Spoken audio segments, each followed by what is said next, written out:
Hey guys, so I hope you're doing well, social distancing, staying healthy, hopefully getting outside a little bit.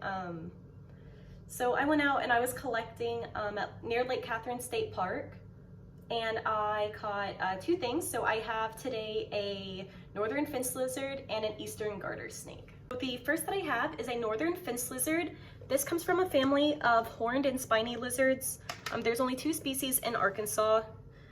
So this one is the northern fence lizard.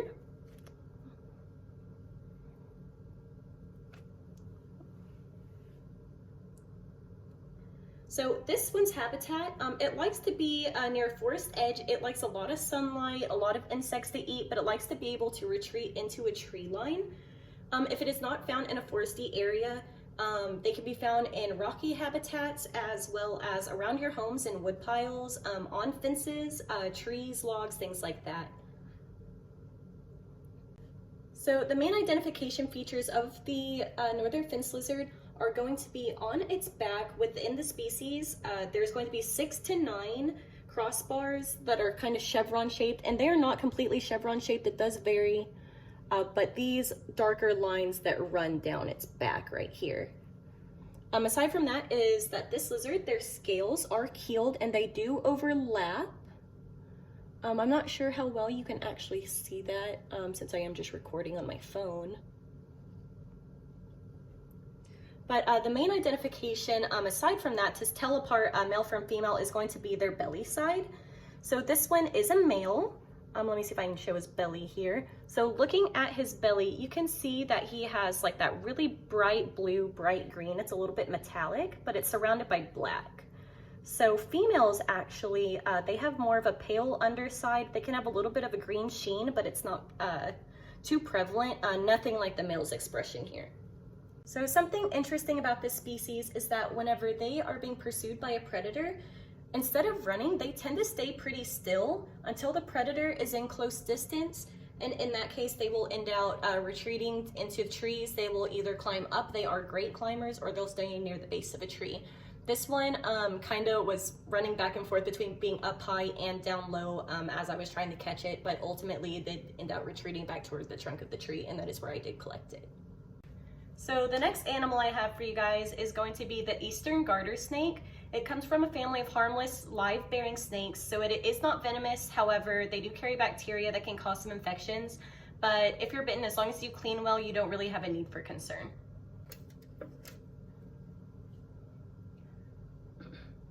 So the males in this species tend to be longer, a little bit more slender, while the females are more stout-bodied. They're a little bit shorter.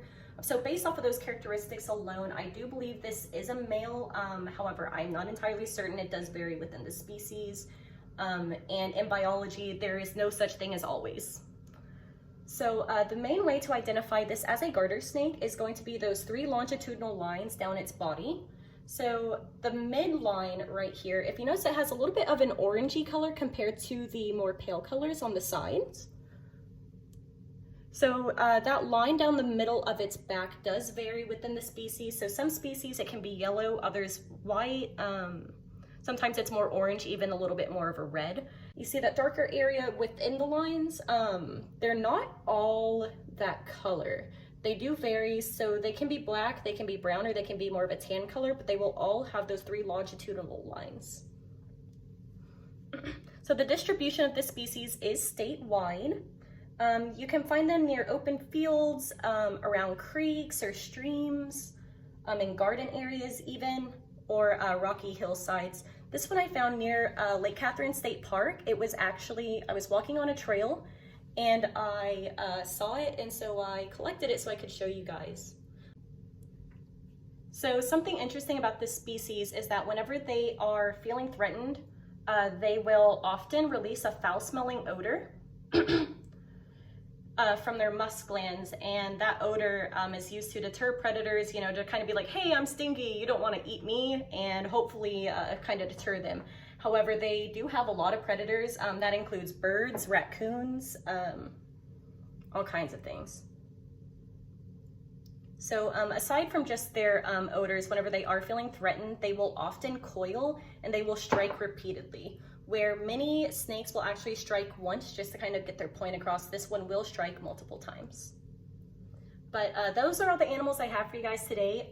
If you guys have questions about them, want to know more, or if you have any animals you're specifically curious about, it does not have to be reptiles or amphibians. I'm a wildlife and biology major at Henderson, so I do deal with a lot of animals. Just let me know.